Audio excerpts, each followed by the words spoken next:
Network Entertainment. Hi, I'm JB. And I'm Ella. At ito ang Kwentong Callroom, powered by the Pod Network. Hello, Besh. Hi, Bakit Besh. kami pagpayo? Ay, sorry. Hindi ko alam saan ako titingin eh. Kasi ang ganda ng suot mo. Oo, it's a denim look, care of my mother. Thank you, mother. Wow. Ano siya, ang pasalamat ko ay yung mga damit ni mommy, alam kong one day mapupunta sa akin. Very hand-me-down ang yes, energy. she's like my sister. Aww. Agree. How are you? Welcome to our new abode. Oo nga, iba na naman yung setup natin. Dami nating sala. Oo. Salawan. May isa pa tayong nina-unlock. Next time, i-unlock natin yan. Yes. Iba-ibang couch. I-review natin. Oo. Ako naman ay galing Palawan last week. Oo nga. Napagod ako. Bakasyon ba yan? Hindi, work yun. Ay, pongga naman ang work, Palawan. Anong work yun, Besh? I-orient naman natin. Ano ba mga pinagagawa mo? So, yung work ko ay, yung NGO ay nanggaling sa Colyon, Palawan. Kaya, parang tracing back to our roots sa community, ganyan. So, yun yung projects ng NGO namin, mangrove planting, community development, assistance to small enterprises, mga ganun ng Talagang back to work ka na, no? Oo. So for context, hindi kasi, di ba, for a long time, puro masters tayo. Puro gala lang yung story ko. Kaya parang work kaya na. nga, to orient, may work talaga si JB. Bukod sa nag-master siya, and nag-Disneyland siya. Yan, may work siya. Yan. Yes. So ito rin yung work mo kahit before, di ba? Oo, bumalik lang ako sa work ko na to. So nag-leave lang ako, tapos ayan.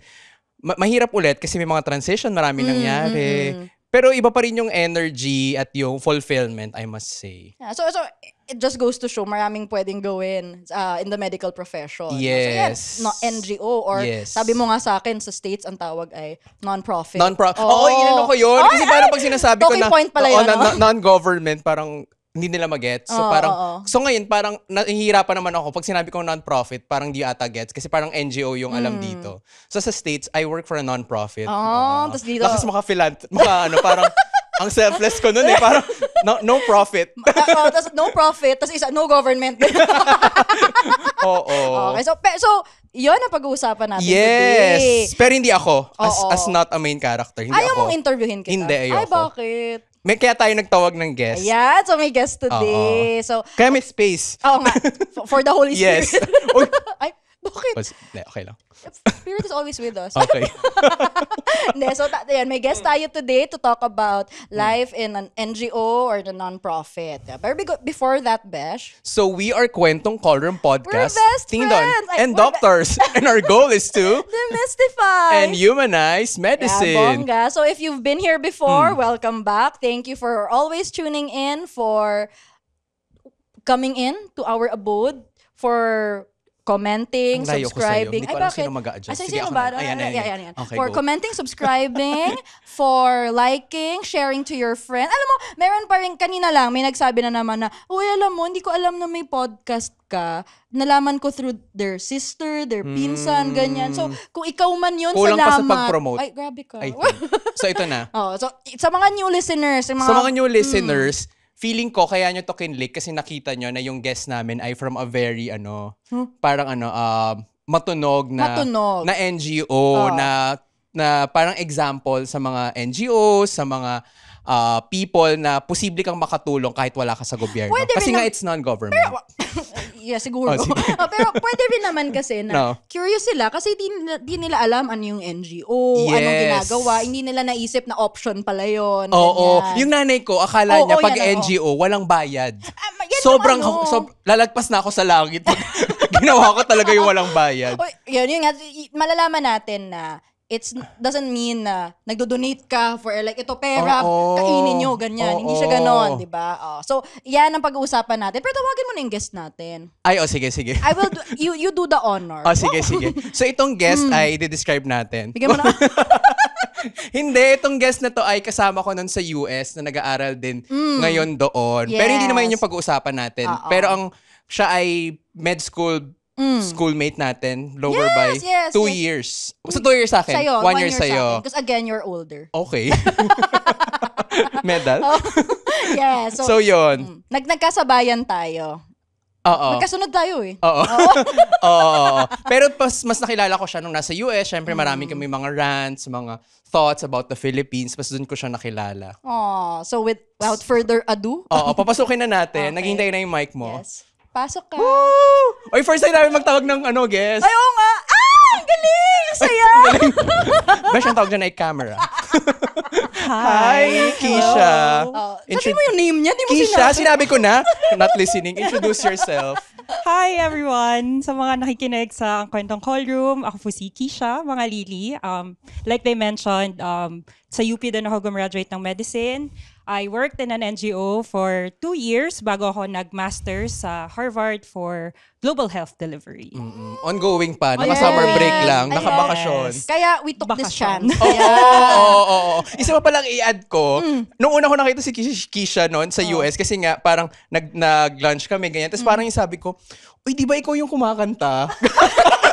Sabi ko talaga, kasi yung memory ko dun sa BSLR. Yes! Medisings! Ayan! Oo! Sabi ko, ikaw yung kumakanta eh. Yung sa amin nun, syempre batchmate ko yung contestant namin. Oo, naalala ko, di ba? Sample nga. Hindi ako prepared today. Kaya mo yung mic. Hindi, kaya niya yan. Sige, before tayo pumunta sa topic, anong sabihin mo kay Keisha? So Keisha, meron kami hindi inorient sa'yo. Ayan. We have a special guest. Char. Another special. Oo. So meron kaming tinatawag na segment na rapid rounds. Yes. Oh, okay. So basically fast talk. Okay. Walang explanation, Wala. yes or no, or pili sa choices. Okay. So in this case, si JB ang boy abunda mo. Oo. Ay, okay. Ganyan. Sige, go. Okay. Ready ka na ba? Ginabahan ako na Hindi ka na Anong- mag-isip. anong Walang word mailabas? count. Walang word count sa essay. Walang word count. Yes. Oo. Okay. What you will say will not be used against you. Wow! Thank you for the disclaimer. Sige. Ready, set, go. True love or thriving career? Thriving career. Ay! Beach o bundok? Beach. Urban or rural? Rural. In another life, ako ay blank. Ako ay nasa Broadway. Di ba? Sa New Sample York. na yan. You have all the resources in the world. What health problem would you solve? Health systems. Prepared. Malayo na o malayo pa? Malayo pa. Kape o milk tea? Kape. It's the long weekend. Ako ay nasa blank. Bahay. Ako din. Ay, Sunrise or sunset? Sunset. Dahil sinabi mo health system, favorite health financing scheme? Grabe na. exam ba to? Oo, Ano exam dito, to. SAB? Ha? National Health Insurance. Public or private? Public. Ito pa, isa pa exam. Most challenging social determinant of health? Bakit ang hirap? Socioeconomic status. Mahirap bang mahalin ng Pilipinas? Minsan oo. Bumabangon ako para sa blank. Para sa mga pasyente. Aww. Ito last na, dahil hindi mo sinabi yung NGO. Best part about being with Angat Buhay. Oh, okay. At ito na ba yung segue sa topic natin? Best part. The people. Aww. Alam mo, parang nag-aral siya for this. Nilike mo ba yung mga question? Na-share ko. Ay? Na-share ko yung Google. Na-share. Hindi. Pero in fairness, ang ganda. Nakakatuwa yung energy ni Keisha. No? Oh, thank you. Actually, kahit dati, I don't know, parang magaan yung loob. So Alam this mo, episode is about Keisha. So let's share our memories of Keisha. nalala ko sa ER dati. Oo. ER, bakit? Hindi. RIC ko si Ella before. RIC? Kasi nga Oo. 1 year yung gap. So intern ako. Yes. Siya ang RIC mo. Mahilig siya nun mag-skirt. Oh, talaga yun yung naalala ko. Mahilig siya nun mag-skirt. Pinapalap ako nun. Sa ER, okay. Hindi lang sa work Pati sa din. ward. Sa ward. Pero syempre, di ba yung IM nun ay may ER. Tsaka, so, nakikita ko rin siya doon. Pero, as in, naging ka-service ko siya. Yes. Kami yung toxic na Oo, service. nagpaano ko no? Ano yun? Nagpapatrodat nung sa x-ray? Anong tawag doon? Request? Yung yung kukunin yung kiklaim mo. So borrower's pinagkakatiwalaan mo siya. Oo naman. Oo. And no regrets. See, I'm so Aw, proud. thank Oo. you. May ano pa kami? May Telegram. Oh, may Ay, chat kami sa oo. Telegram. Meron pa. Buhay pa yung Telegram na Kasi may yun. mga tao talaga na, ayaw nga pala, nag-usap na kami dati. Ganyan. Oo. So, going back, let's talk about, yun nga. Ano muna, bago sa mga guide questions, ano yung NGO, paano siya napunta doon, ganyan. Oo. Tell us more about Angat Buhay experience? Okay. Actually, hindi ko plan mag-NGO before. So, graduate ako 2019. And then, ang plan ko was like a lot of people ay mag-year off nung time na yon. So, pinag-iisipan ko pa ako mag-residency ako or kung mag-masters ako. So, yun lang yung dalawang options sa pinipili ko. Pero, nagmo-moonlight na ako. So, ER, clinic, nagvo-volunteer sa mga relief operations. Naalala ko nung start ng 2020, yung Taal.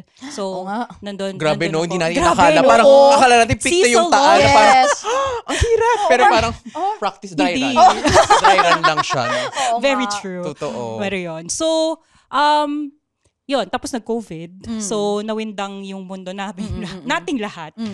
Bumalik ako PGH. So, nandun ako sa command center actually no PGH nung COVID-19. Baka sumagot siya ng ibang tawag. Oo. So, kami yung... Voluntary lang yun, di ba? Oo. Kami yung tumatawag sa ward na may kama pa po ba dyan? Ganon. Ganon level. Okay. So, maraming nagalit sa akin kasi deck ako ng deck ng mga tao. Sorry sa kung isa ako ward. sa mga. Okay, go. Pero yun. Tapos, eventually, 2021, ina-invite ako sa Office of the Vice President under Attorney Lenny. Kasi nagpatawag siya ng meeting with healthcare workers kasi yun yung time na may surge ng COVID. Tapos dumalabas na sa balita na namamatay na yung mga tao sa labas ng hospital, tas sobrang congested na ng lahat ng facility sa Metro Manila. So, yung kinalabasan nung meeting na yon was yung ang Bayanihan e-Consulta. And after nung nabuo yung idea na, okay, sige, magte-telemedicine platform tayo, na-invite din ako to stay on board as one of the core doctors. Actually, naging guest yun na yung dalawa kong kasama. So, the core doctor, si Trisha and si RJ. Yes. Ayaw nga. So, yun. Ay, sorry. Ngayon lang na-realize. Hala, kinumpleto na natin. Yun nga. Si Attorney Lenny na guest na din Oo natin. nga. So, Oo I guess yung buong Angat Buhay. Ay, nandito na. Very familiar ang kwentong call Or a friend of the podcast. Very, Yes. Oo nga. So yun. So, Bayanihan e-Consulta. Pero nung time na yun, government program pa siya. So, under siya ng Office of the Vice President. And then, so May 2022, natapos yung term ni Attorney Lenny.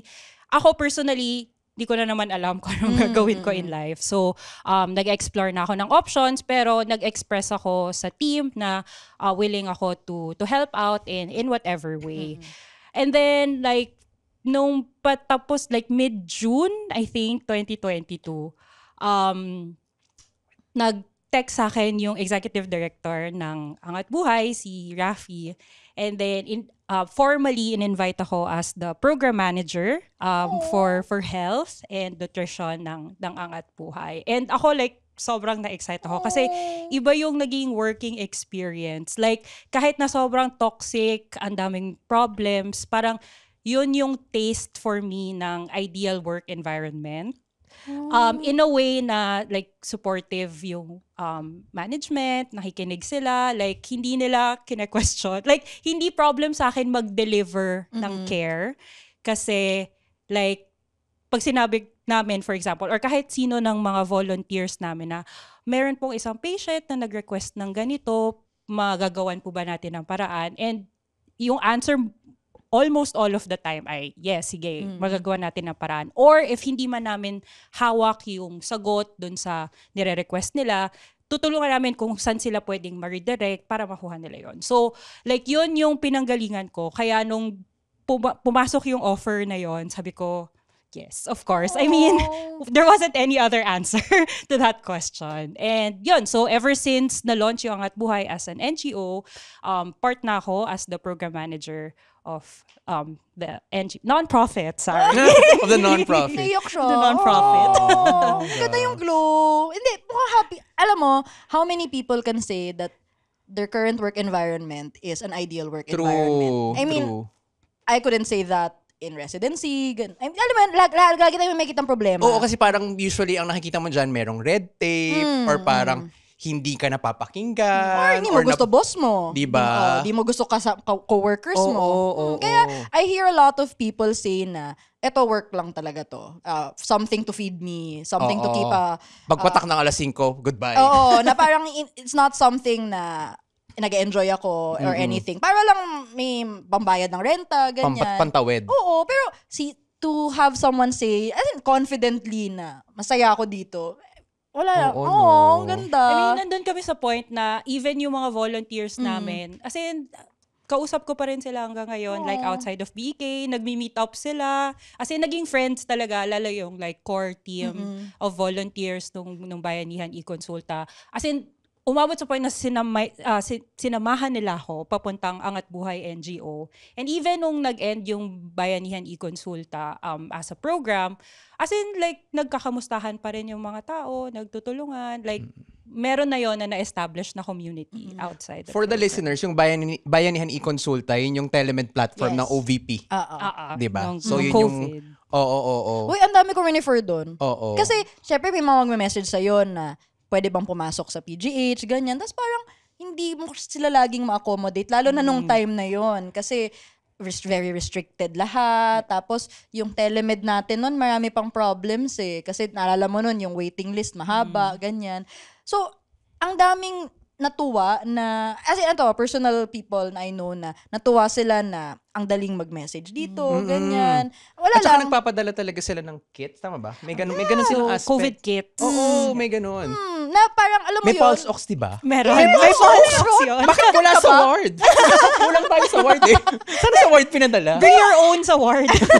Tsaka share sa ward. Thermometer? Meron. Ay, bongga! Alcohol, mask. Ay, oo nga. Oh, tapos parang iba yung okay din siya for kasi may makilala din ako na nag-volunteer. Na isa-streamline nila na ito yung oras mo. Hindi agad yung doctor yung kausap eh. Kasi ba tayo, pag telemed natin, problema pa natin, okay, may internet ba to? Paano yung schedule nito? Ganyan. Parang hindi mo naalala lahat. Ang naalala ko naman. It was all a blur. Oo, naalala ko naman. Oo, yung logistics ba? Yes. Yung sa inyo kasi parang ang iniintindi ay pagiging doktor na mismo. Parang ganun, Parang pagdating diba? ng patient sa'yo, anong naramdaman mo, Clinical ganyan. na. Oo. Sa atin kasi ang daming compare and contrast pala to ng NGO at government.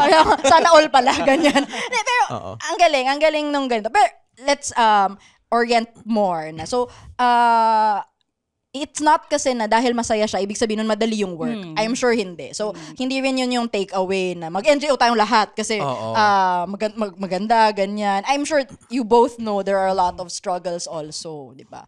So, ano ba yung tanong ko? Nawala. Baka may hindi, ano ba ginagawa sa NGO? Yun muna. Okay. Parang ano yung Day-to-day. structure. Kasi di mo rin naman na-imagine initially, di ba, na yun yung work mo. So, anong hinarap mong mga ginagawa sa NGO? Ang nagulat ako ay, karamihan sa ginagawa ko sa NGO ay meeting and coordination. True. Like, yun talaga.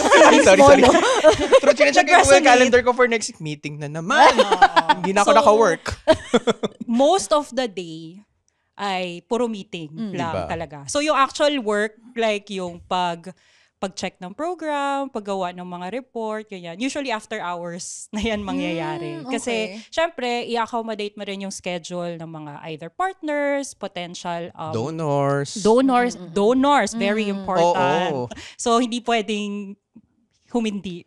Kasi pag non-profit talaga, medyo nakadepende ka talaga sa mga grants, sa mga donors. Yes. Wala ka namang pinagkukunang ibang pondo eh.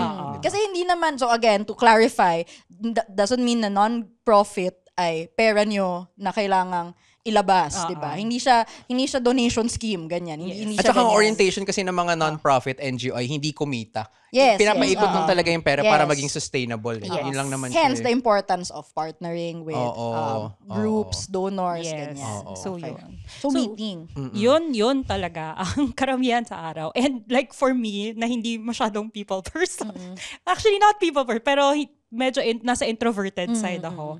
Sobrang draining noon. Like, lalo yung first few months. Kasi, syempre, nag-establish kami as a new NGO. Like, even if we were coming off the OVP name na may Angat Buhay program under OVP, syempre, iba na yung circumstances namin as an NGO. So, for one, I mean, in terms of finances, wala na kaming allocation. Like, wala na kaming allocated money. So, syempre, lahat yun ay kailangan naman. Tapos, syempre, kailangan naming i-build yung identity namin as an NGO. So, part din yon nung initial like strat planning meetings. And so, yun yung first few months namin as a newly launched NGO.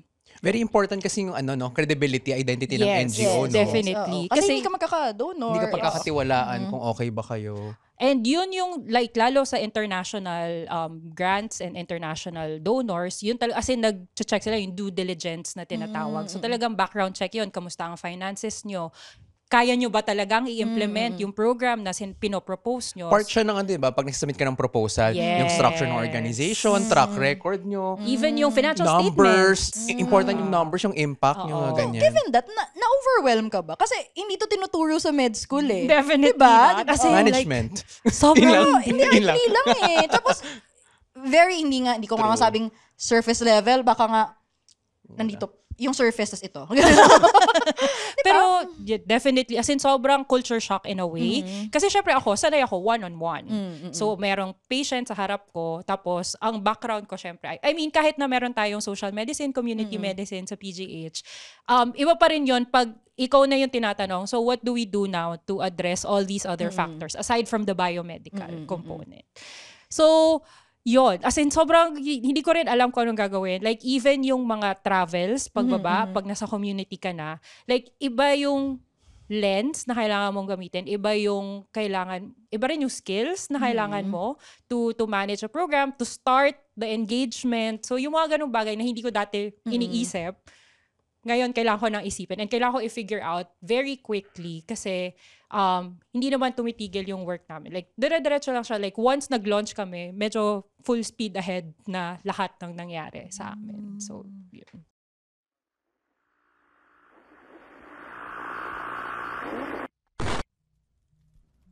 Hi there, my name is Earl, and I'm the host of Philippine Campfire Stories. After this episode that you're listening to, baka naman gusto mong mag-check ng mga horror stories sa mga folklore and urban legends na nangyayari sa Pilipinas.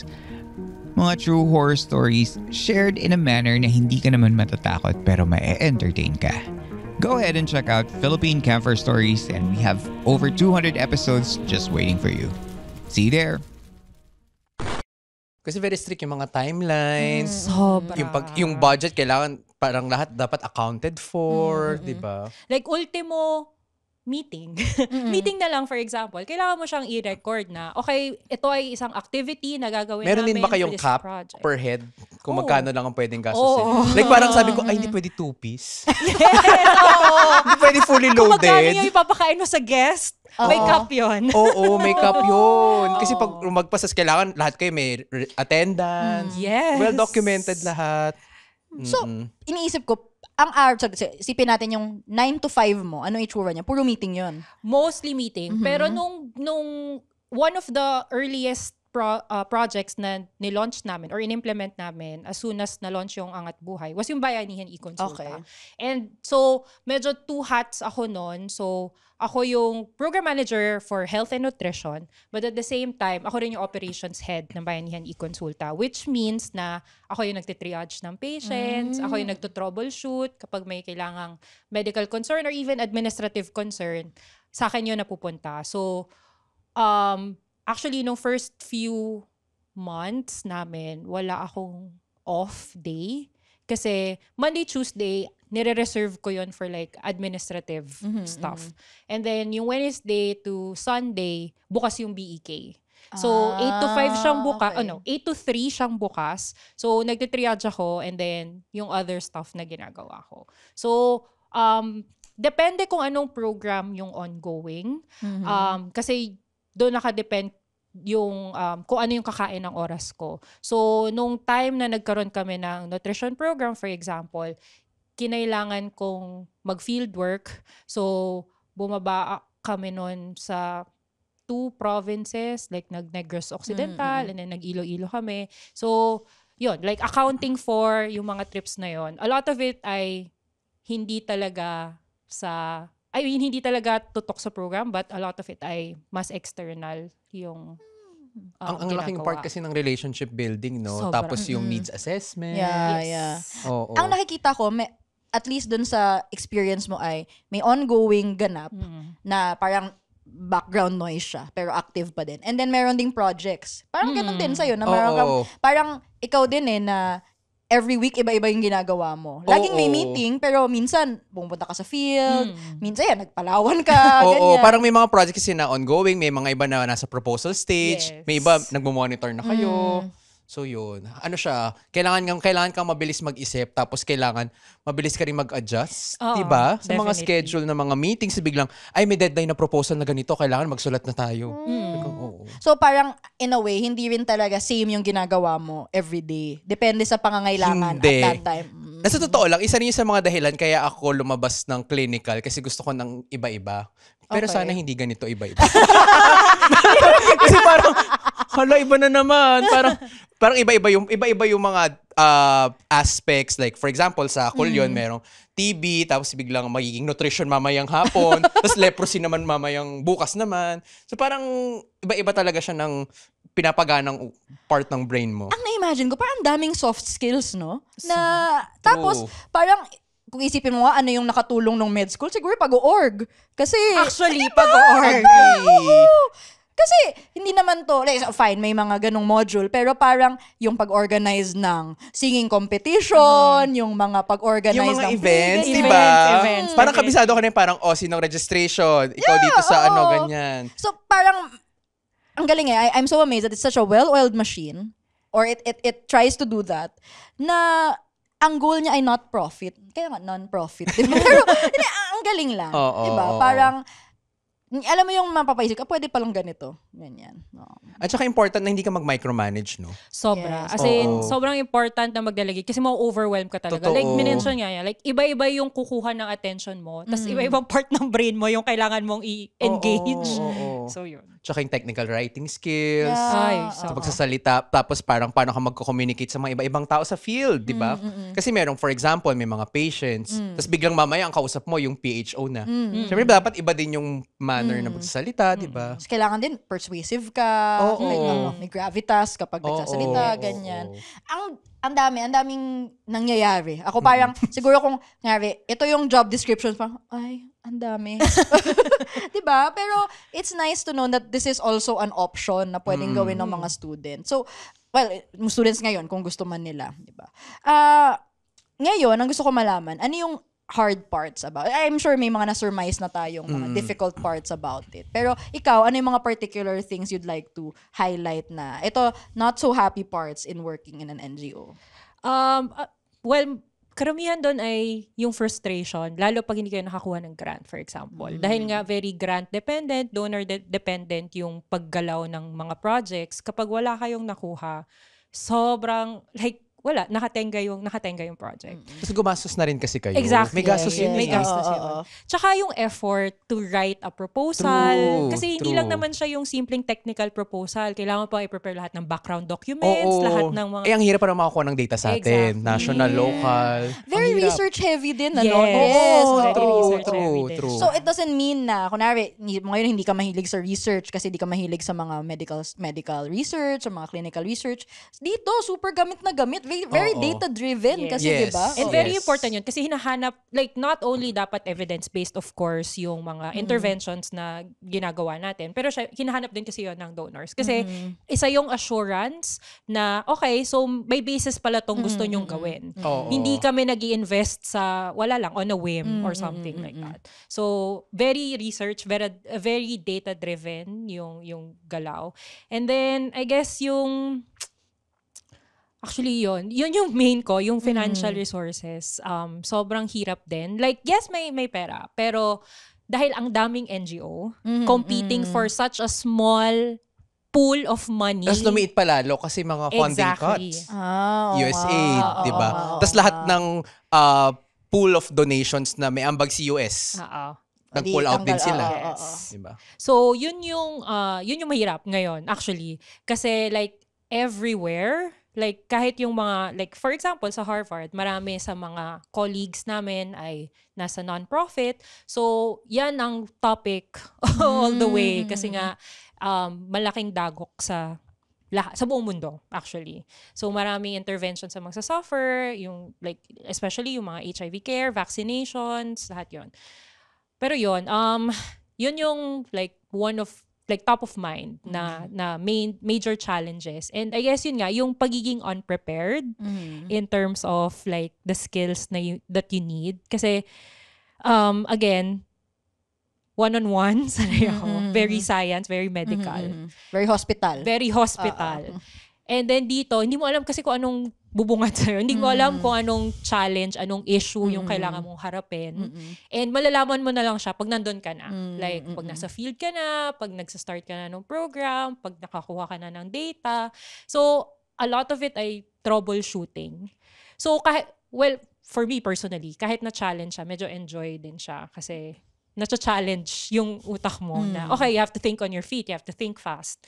So, yun yung So, both challenge and high, I would say.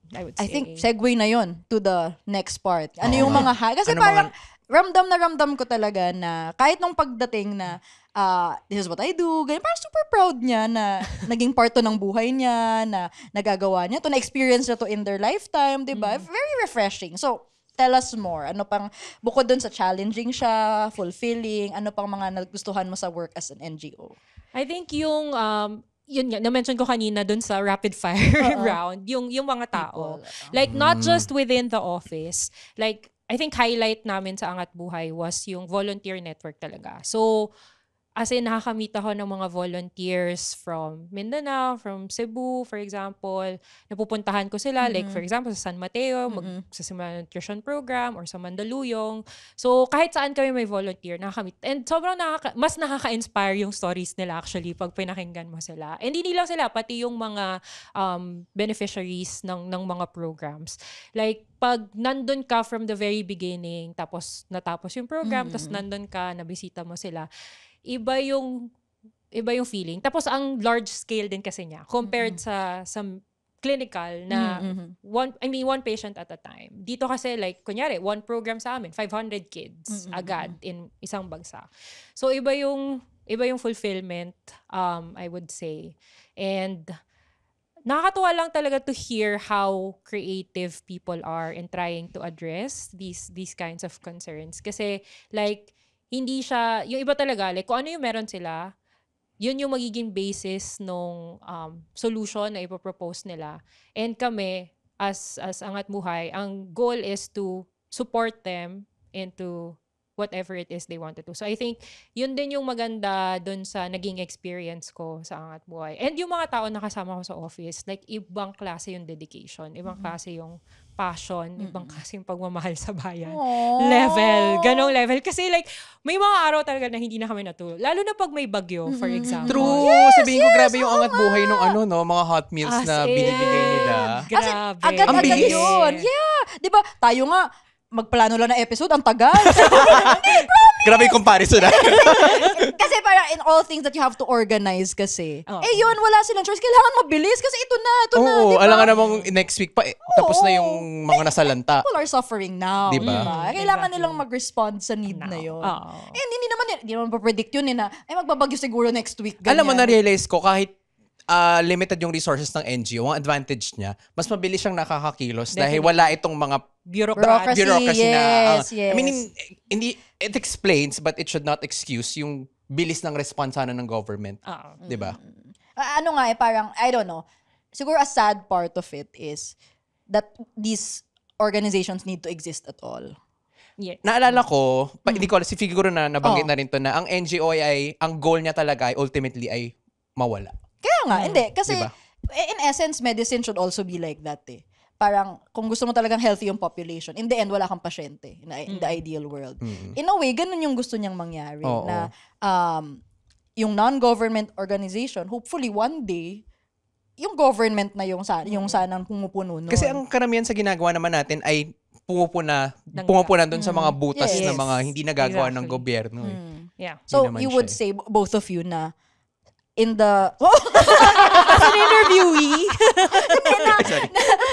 in the political climate we have, kailangan ng NGO. I believe.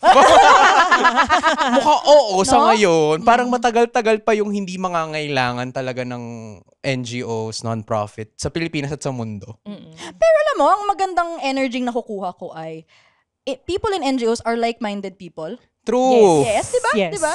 Alam mo, na-inspired, nag-agree ako doon na, sa totoo lang, maraming ibang trabaho na pwedeng puntahan yung skills ninyo. Pero Yes. nakaka-inspire na nagsistay kayo dito Oo. kahit ang dami kong pinapagawa sa inyo.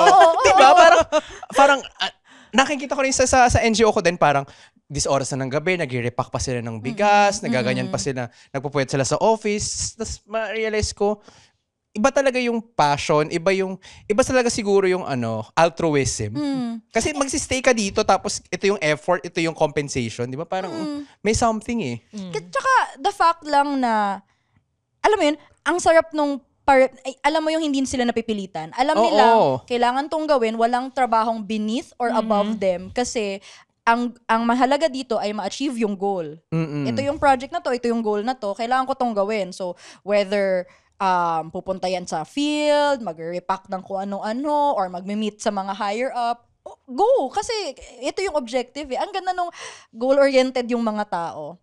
Anyway, ito lagi ko tong sinasabi na it speaks to how beautiful humanity can do when we collaborate and do things together. Yung hindi, alam mo yung maglaan ka lang ng konting parte for a certain goal ng buhay mo. Hindi naman kailangan martyr ka eh, mesaya ka. Pero yung alam mong itong bagay na to mahalaga to at willing ako magtrabaho para dito. Tantananan! Ayan, di ba? Nakakatuwa. And sana as much as nakaka-hopeless yung world minsan, madalas. Parang as much as we feel that, I hope initiatives like what you both are doing and people like you. I hope these kinds of stories, and especially sabi nga ni Keisha, the stories of the people na kung saan nakakarating yung mga serbisyo. At saka lalo na kapag nakakarinig ka ng kwento ng mga beneficiaries, nakakawala ng pagod. As in, totoo na parang, okay, sulit naman pala yung pinuyat namin. Sobra. As in, like, May gusto sabihin si iyak Keisha. ka. Iyak levels ka. Like, kasi like, for example, yung iba, like, sa nutrition program, may nanay na magkukwento, sabihin niya na, dati yan, hindi, as in, matamlay, hindi gumagalaw.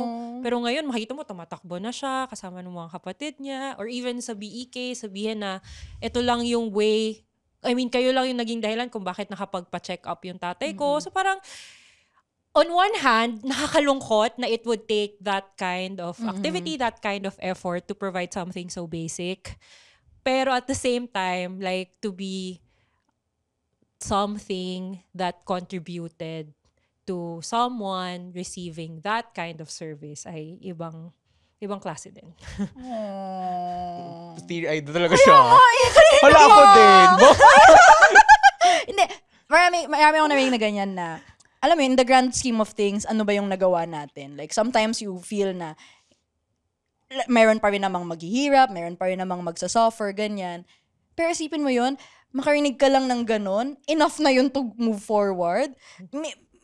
That discrepancy in what moves us forward, I think that's also a beautiful part of humans, na we live for these things eh. Na mawawala naman tayong lahat in the end. Kakainin tayo, sorry. Hindi. Totoo naman. Gets. Diba? Kasi, kunwari yung bagyo, one day, lahat tayo malulunod sa pangit ng klima na. Hindi, totoo talaga siya. Sige. But, if during our time dito sa planetang to, magagawa natin to, bakit hindi? Ay. Hindi, wala lang. Nakaka-inspire kayong dalawa. Sali na rin ako. So, ganyan na tayo. iba na yung kausap natin. Okay. Oh, so, siguro dahil pa-teary-eyed na nga siya. Ano ba? Siguro, ito muna. Kung meron nakikinig ngayon. Sana meron. Sayang naman yung recording natin. Meron nakikinig na naisip niya minsan mag-NGO, naging curious sa buhay ng nag-work sa NGO. Anong gusto mong sabihin sa kanila? I mean, I think worthwhile pursuit siya. Kasi nga, like, it gives you a certain experience na hindi mo rin kasi makukuha minsan sa government, for example. Like, dahil nga you're working with what's available to you sa NGO, for example. Usually, like, I mean, minsan nire-require niya na multiple hats ka, for example. So, hindi ka lang program manager. Minsan, ikaw din sa partnership management, ikaw din sa Susulat ng proposals, resource generation. research, ganyan. Yon. So, parang kung gusto mo na maraming hats.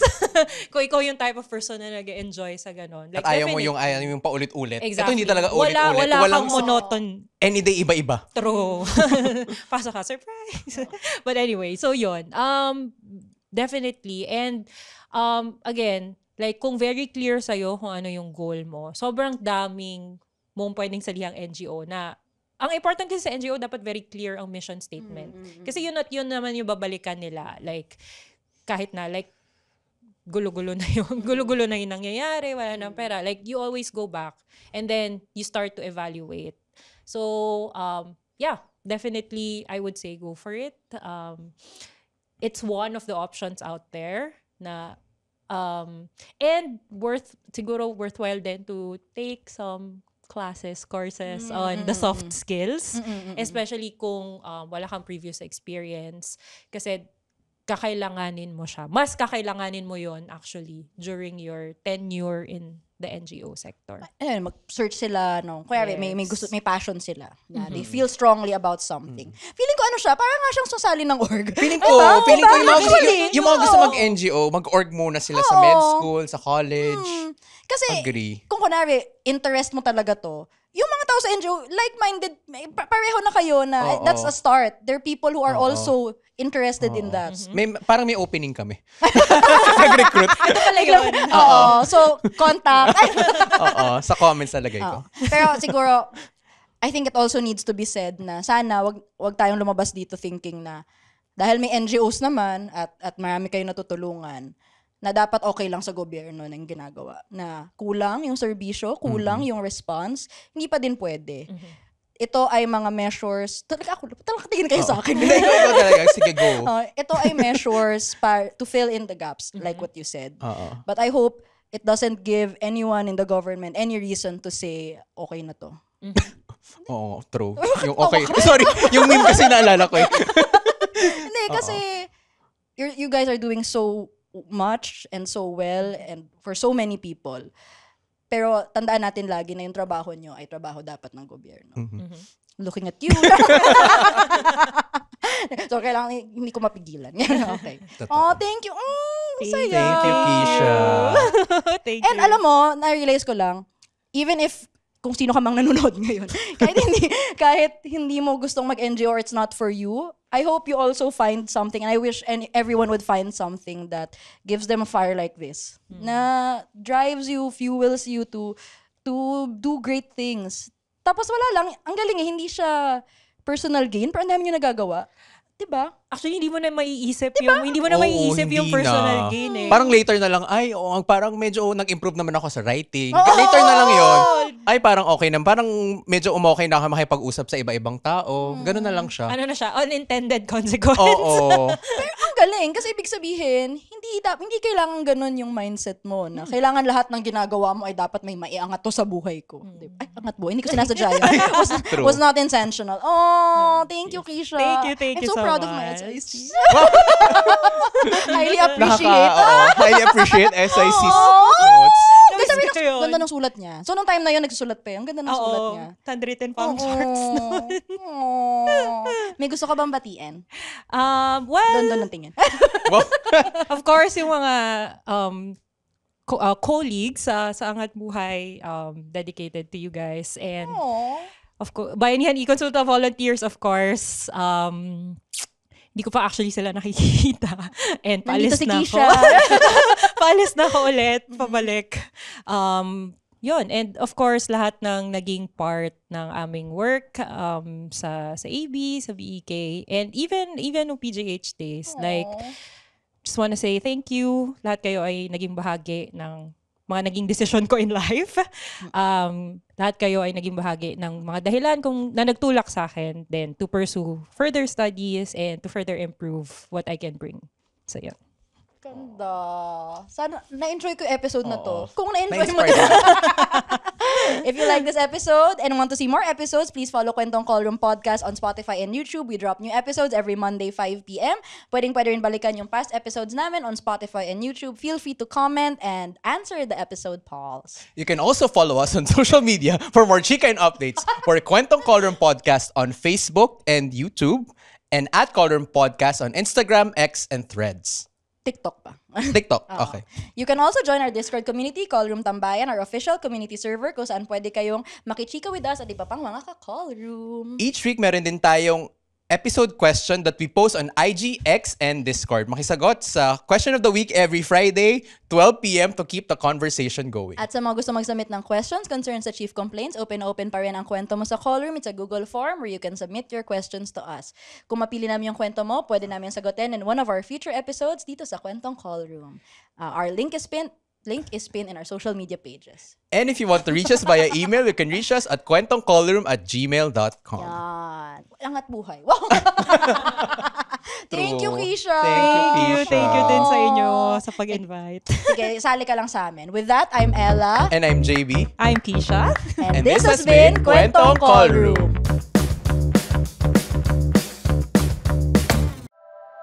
The opinions of podcast creators, hosts, and guests are not necessarily reflective of the official stance of the Pod Network Entertainment, its hosts, or other network programs. The content created by the people behind the podcast is personal and not meant to harm any religion, ethnicity, group, organization, company, or individual.